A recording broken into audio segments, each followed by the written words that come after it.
Your life is not wasted if you've learned a lot and you've shared it. If you learn a lot and you don't share your life, I personally feel that your life is wasted somewhat. British millionaire Richard Branson. Business tycoon. Sir Richard Branson, a hugely successful businessman. You've started over 400 companies. Even when things seem to be successful, you pushed on again, and then you'd push on again and again. Because no risk analysis would say go ahead with this. Hugely successful at work and at play. That's why I think Richard and Buzz like each other. They are adventurers. But that's not what's interesting about his story. Dear Sir Richard Branson, you were right. My name's AJ. I am a community builder, entrepreneur, and content creator, and I have looked up to Sir Richard Branson my entire life. But after decades of looking up to him, I realised that I only knew a tiny fraction of his story and how he did it. How did he break conventional business rules and come out on top again and again? So for the last 3 months, I have done a deep dive into Sir Richard Branson. 4 documentaries, 5 books, 72 interviews later, all to distill his learnings and experiences into this video. No, this is not going to be just about the big events and stunts. That's just the tip of the iceberg. We're going to go deeper than that. We're going to go through his childhood and the story of Virgin, because they give context to the real value of this video, which are his 4 main lessons to success. And at the end, they'll share the one question that, even after all of this research, is still unanswered. There's a mystery, but we're going to solve it.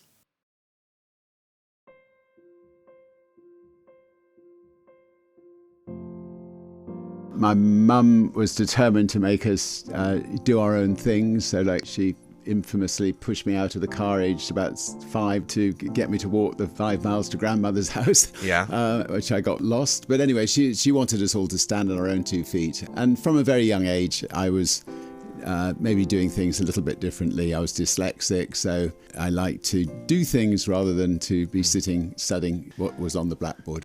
My mum tried to get us over our shyness by telling us that we should be able to stand on our own 2 feet and perform and entertain people. But I had a shy streak in me, which I've sort of trained to overcome. His whole upbringing was to think of other people and act the fool for other people. And when he was doing all these mad things, it was with other people in mind. If he was selfish, he was thinking of himself. And if he was afraid, he was thinking of himself. Fear wasn't allowed. He wasn't allowed to be angry. He wasn't to be jealous. All those things had to be squashed. My mother had enormous expectations. She decided that I was going to be Prime Minister of Britain one day. I think I soon realised that if I was to satisfy her wishes for a son, that I had to do some pretty extraordinary things in my life. Were you conscious when you were a schoolboy that you had a particular facility for wheeling and dealing? I mean, did you want to be an entrepreneur even then? No, I never really wanted to be an entrepreneur. I wanted to be an editor. But I soon realised that you had to sell the advertising and, worry about the printers and the paper manufacturers. And so it just happened.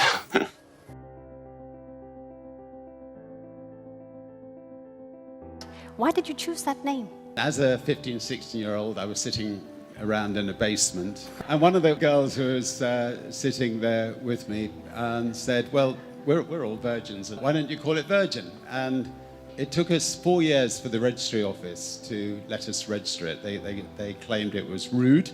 And after 3 or 4 years, I got the dictionary out and I wrote at them a letter and said, look, the English dictionary says that virgin is the opposite of rude. It's pure, it's untouched, it's unblemished. It's everything that's perfect. And I'm not sure how pure it was after we'd had it for a few years, but anyway.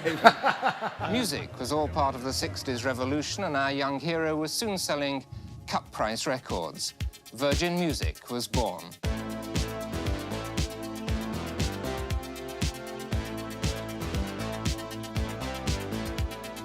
Initially, when you set up in business, really there's only one thing that matters, and that's survival. But once we'd gone from building a record company, and it was now the most successful independent record label in the world. We just signed the Rolling Stones and Janet Jackson. We had our own companies producing our own music around the world, and I spent a lot of time on aeroplanes. And I decided the airline business is shite, and I'm sure that we can do it better.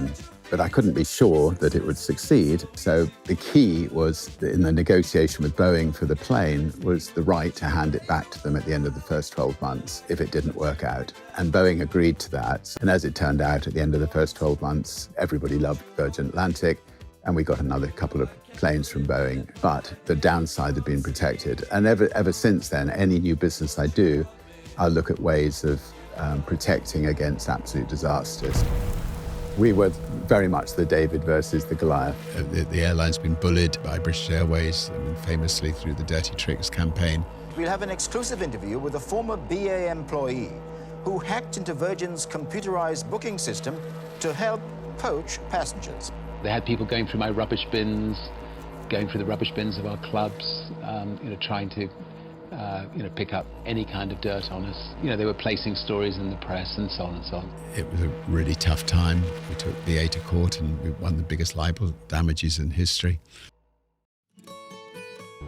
In a dream PR exercise for Richard Branson, the Princess of Wales re-entered the spotlight to name Virgin Atlantic's new Airbus. By the 90s, he knew that the brand was the biggest thing he had to sell. Virgin just exploded. Financial services, the gyms, the railway company.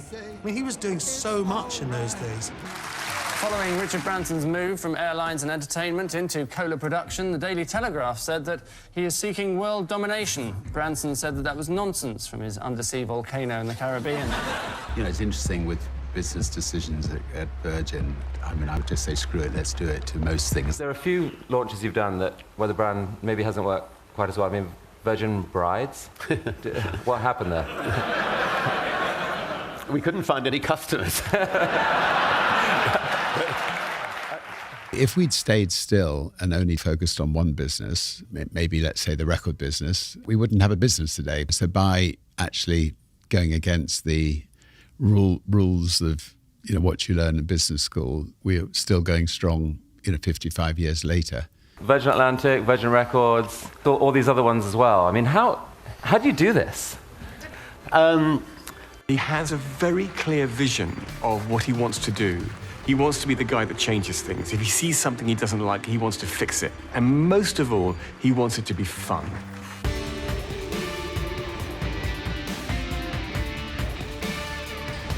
Beginning of a great adventure.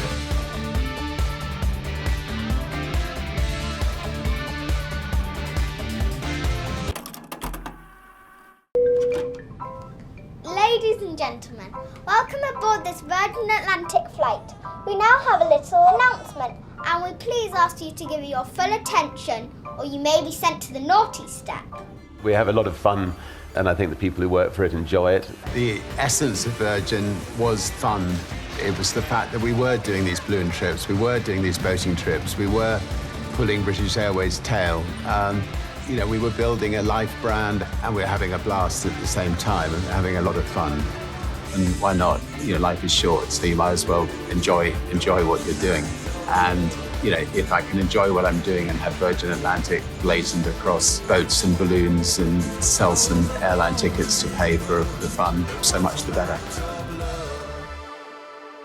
Now, I've got to take your hat off to your marketing campaigns. What on earth comes next? We fall for it every time. We know what you're at, and yet we keep putting you on air. I've done some quite foolish things in my life, like trying to be the first to cross the Atlantic in a hot air balloon or the Pacific. There have been moments in those times where I've said yes, where I may well have regretted it. This is Pacific Flyer. I think we're in serious trouble. But had great adventures as well. Almost everything that has happened in my life has been instinctual and not premeditated. He didn't have a fear of failure. And I think not having a fear of failure is at the heart of entrepreneurialism. On paper, it did not make sense to start a space company, but I've learned never to get accountants involved when I want to start a company, and space is no exception.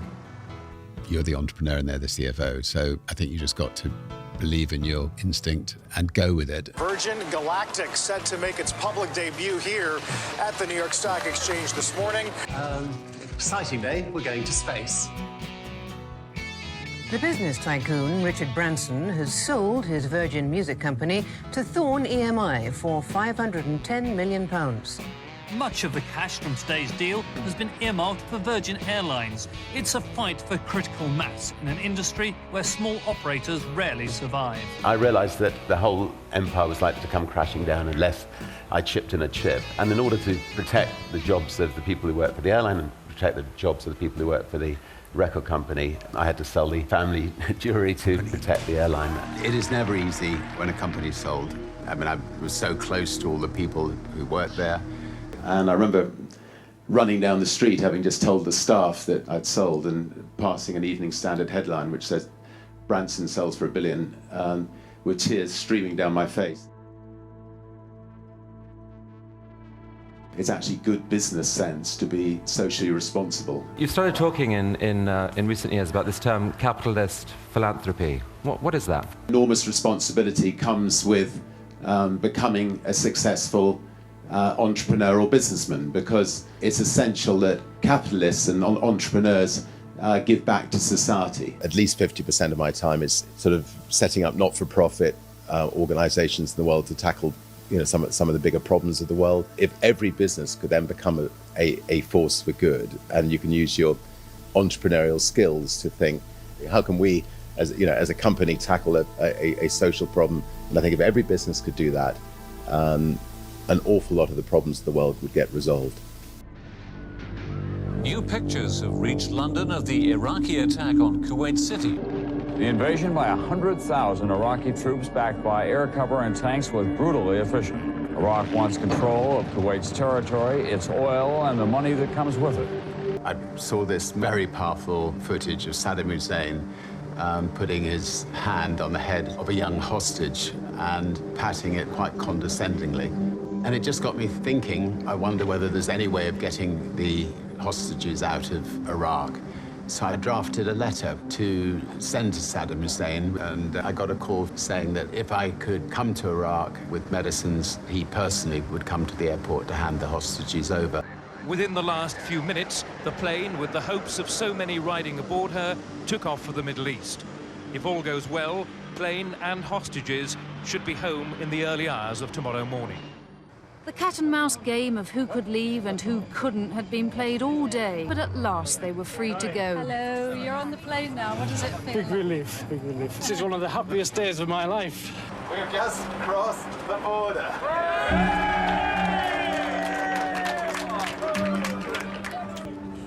All the staff members who came with us knew that they had that danger of being held as extra hostages, but this scream of joy when we crossed the line from Iraq to freedom, that will remain with us all forever.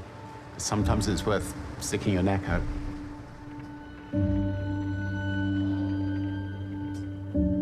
Is there a dark side? I mean, a lot of people would say there's no way that someone could put together this incredible collection of businesses without knifing a few people in the back. Is any of it true? Is there an element of truth in it? I don't actually think that the stereotype of a business person treading all over people to get to the top, generally speaking, works. I think the number one lesson is be a great people person. It's really your people skills that will set you apart. Most businesses are successful because of the people. If you have a fantastic team, I think, as long as you can run one business well, you can run any business well. I think if you can genuinely care about people, and not just your fellow directors, but the cleaning lady, the switchboard operator, everybody throughout the company. People are human beings, and the people you work with should think of them as your nephews, your nieces, your children, your friends, and just make them feel completely at home in the company that they're working for. The great thing about being dyslexic was that when I started sort of leading people, I became a very good delegator because I knew that I wasn't good at certain things. Most likely Virgin, who now employs 90,000 people, would not have been successful if I hadn't been dyslexic. An entrepreneur is not a manager. I mean, an entrepreneur is somebody who is great at conceiving ideas, starting ideas, building ideas, but then handing over to really good managers to manage the businesses. You're short on ears and long on mouth. I think a good leader has to be a really good listener. And I'm listening to fascinating people all the time. Not famous people, just, everybody has some expertise in something in life. So I was always asking questions. I know what I think, so hearing my voice is not going to improve anything at Virgin. When you do look for the best in everybody, you'll find that most people, there's very few negatives about most people. And if you look for the best, you get the best. And the combination of all that, you should be successful. So there we have it. The story of the Virgin man who screwed conventional business thinking and won. We've been through his 4 lessons, but the questions I still have that are unanswered are in the details. So now, I hope that Sir Richard himself is watching this right now. Dear Sir Richard Branson, you were right. Business is about people. Every entrepreneur that I've interviewed has had people problems. And it's now my life's work to support entrepreneurs in decoding the people side of company building, which is something that you have obviously nailed.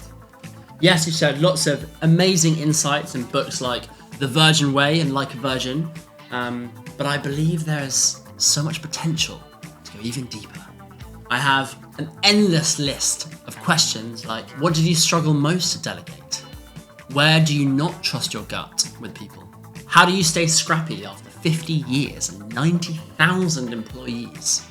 What's a healthy level of employee engagement and how do you measure it? What were the main lessons that you took from your friendship with Nelson Mandela? The questions go on and on. But I am personally dedicated and passionate to creating free online education for entrepreneurs globally on the people side of company building. And I would love to have the chance to interview you and contribute your wisdom on this topic. This is a long shot, but you are my Mick Jagger. And so, as your parents said, nothing ventured, nothing gained. And so I hope you say, Screw it. Let's do it. Let's give it a go.